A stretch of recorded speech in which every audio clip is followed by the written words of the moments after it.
And it is fundamentally important as we move forward to try to encourage actual health care reforms that will do what the President claimed he was attempting to do when he started the health care debate back in March of 2009, which is something we can all agree with. Make health care more accessible, more affordable, and encourage high-quality, appropriate care. What we got with the federal health care law was not only not something that will improve those three things, but one that we're actually already learning is going to make things worse. It's becoming less affordable, less accessible, and it's going to encourage one-size-fits-all care.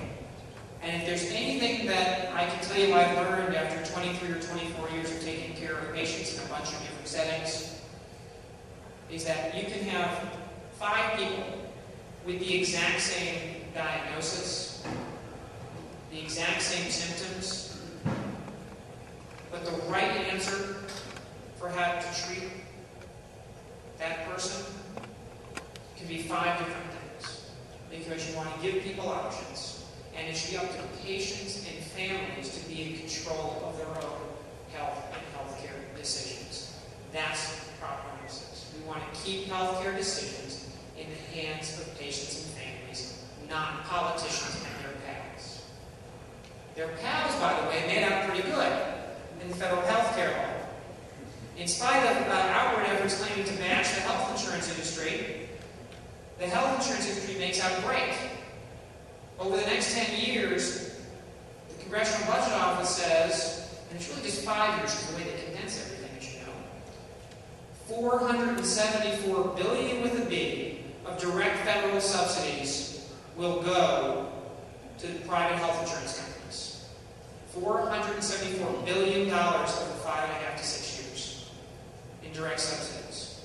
They're going to claim it's on our behalf, but we never see the money.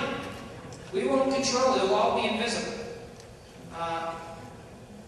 That's why, by the way, one of the most prominent insurance company lobbyists was quoted in Politico.com, or on Politico.com, in late December after it was clear that Ben Nelson was going to vote for the bill. That's why he was quoted, the big lobbyist was quoted as saying, quote, "We won." In order to keep healthcare reforms and healthcare in the hands of patients and families, we have to ensure that patients and families always have a seat at the table when these back room, closed door, late night conversations are going on. And that's exactly the kind of thing that Prop 106 will do. Just like the First Amendment ensures that our freedom of speech and freedom of the press are the biggest elephant in the room every time closed-door discussions go on to try to take away our freedom of speech and freedom of press rights, Proposition 106, the Healthcare Freedom Act, will ensure that as healthcare discussions go on behind closed doors with lobbyists who are willing to spend $600 million like they were last year to get their bill passed, that you and I, who I suspect don't have $600 million, or like United Healthcare that had 75 full-time lobbyists on Capitol Hill, it's one for about, every 7.5 members of Congress. For those of us who can't have that, it will ensure that healthcare reforms, which we desperately need, always will keep our freedoms first and foremost in their minds and be a check on what they're trying to do.